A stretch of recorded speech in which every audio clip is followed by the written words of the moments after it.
She's crawling, although you can't really see that, crawling across the floor, getting into everything.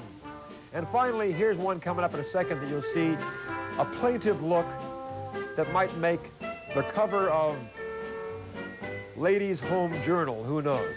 There she is, she's 8 months old. Holly George, my beautiful daughter, Janice's beautiful daughter, and we're proud of her. So there you go. Happy now? We get a lot of mail from people who say, show us some new pictures. Now, before I do my commentary... You're going to talk show with myself. It's my show. I'll talk as long as I want. Everybody pay attention, because this is a very important one. Can you believe it? The United States Supreme Court upholds the stay of execution for Robert Alton Harris. I talked about this on my radio program on KLAC last night. For 3.5 hours, we talked about this and took phone calls. And the phone lines were jammed right up until 12 midnight last night. And 99% of the callers were as outraged as I am, and rightfully so. Our justice system is a joke. Now, you know, the people in the state of California voted for the death penalty overwhelmingly for convicted first-degree murderers. Yet, may I remind you, it's been 23 years since a murderer has died in the gas chamber. 23 years. What kind of message does this send? I'll tell you what kind. It's saying that you can indeed get away with murder in California. Robert Alton Harris is laughing at all of us at this moment. He has won again. I can see his filthy snicker right now.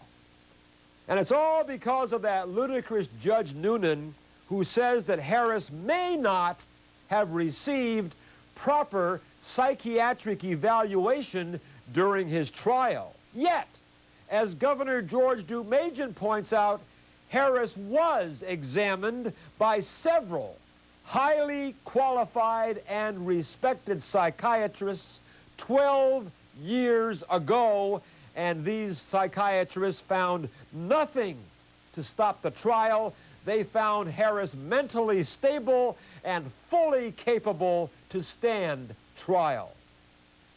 I say this is a tremendous travesty of justice.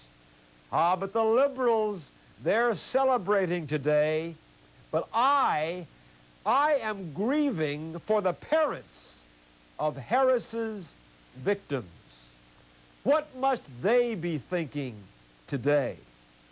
Robert Alton Harris is sitting smugly in his cell, sneering and enjoying color TV while dining on a delicious dinner paid for by us. Meanwhile, his victims are lying in their coffins. Is this justice? Think about it. I'll be right back. In the world, could you say that it's okay for gays, sickening, perverted gay couples who are living together, doing you-know-what together? How can you say it's okay for them to bring up in that sordid atmosphere, to bring up children? Because heterosexuals all the time don't do such a terrific job. They bring in extramarital lovers. They do this. There's drugs in the house, all this kind of stuff. I'm saying we gotta base it. You gotta base it where you and I may or may not agree on the lifestyle. I certainly personally don't. But that's not the point. The point is that we live in America, and you gotta base it on are they a good parent? And if not, if they're doing drugs and other stuff, that has to come in a screening process that the adoption agency and the children and the social services department take care of all that stuff. If they found out to be horrible parents, out of there. They are automatically horrible parents by being gay. That's not true. That is true. Heterosexual parents are lousy. They get divorced. Wait a minute. These kids commit suicide. The number one killer of children at the age of 21 is teen suicide. Yarijian. Teen suicide. Hold on. It is psychologically damaging to have kids being brought up by two gay parents Can you imagine? It's physically damaging for these kids who have divorced parents to be on cocaine and heroin, Wally. That's the minority. That's the minority. The majority of heterosexual parents. You're on this stage wanting to put away drug dealers for life, and I agree with you. And the reason the market's out there for these drug dealers is because their parents, these kids come from... We're talking about how harmful gay parents can be. Now, let me give you a good example of how harmful it can be, how embarrassing it can be when the kids bring their friends home from school and they can't say, hey, I want you to meet my mom and dad. They can say, oh, hey, I want you to meet my mom and my mom, or my dad and my dad. All right, let me... How embarrassing is that?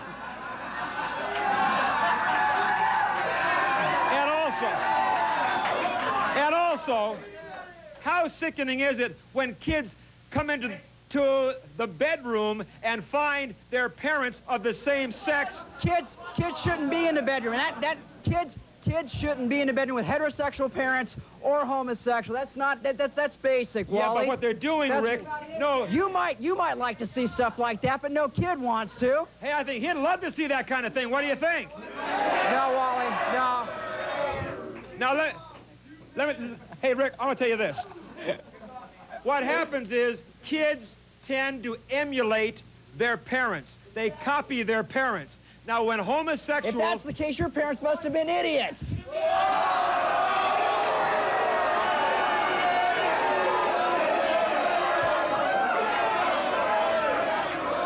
Your father must have the personality of a three-bean salad. Hold on, pal.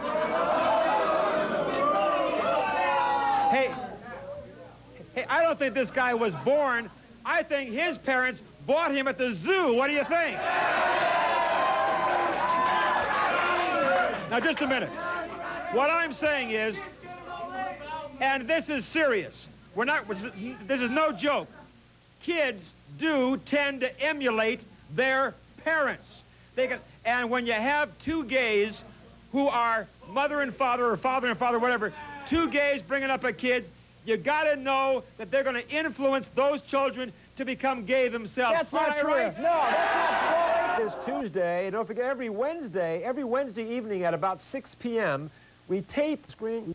These are the magic numbers to call right now for 999-5000 in the 714 area code. In the 213 area code, call right now, 464. Code 999-5000, the 213. Head of an organization called Humans Against Television Evangelists. He doesn't even look like a human. Wally. Hold it. Wally, hold it down. Wally, in December, I came here. We did a show on the same subject.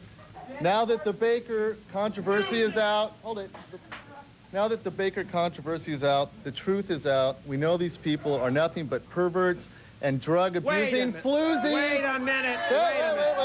That are using donated money to finance their sexual fantasies and support their drug habits. Wait a minute, pal. Before you talk about their sexual fantasies, let's talk about his sexual fantasies. Because, hey, take a look at him. Taking a look at him, the only sex he ever would have would be a fantasy. Hold on. You guys want to jump on Jim Baker because he admitted... I don't want to jump on Jim Baker. You might want to jump on Jim Baker.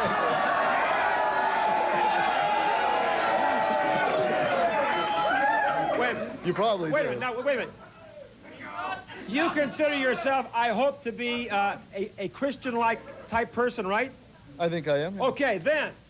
Everybody is entitled to one mistake. Jim Baker, they have scanned his entire lifetime and career. They found that one time, wait a minute, wait till I finish, Big Mouth. All right. They found that one time, he committed an act of adultery. He confessed his adultery to his wife. She forgave him. He confessed it to God. He thinks God has forgiven him, and I do too. Then why did he have to pay $150,000 to keep this lady's mouth shut? Well, wait. Now, wait a minute. If a Christian sins, then if he tells the truth, then he is forgiven. He did tell the truth. God doesn't say pay the lady off, and then if it comes up, then you'll be forgiven. He didn't have to, wait, he didn't have to confess it at all. He's a crook. He's not a crook. I say that even Jim Baker deserves a second chance. Don't you think so?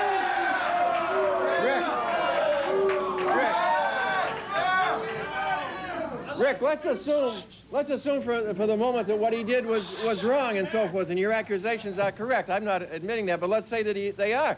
So you condemn all TV evangelists? Well, I've got other things. I've got other things on other evangelists. A few dozen Major League Baseball players are on drugs. You say every one of them should be banned? That's right. That's right. Yeah. That's absolutely correct.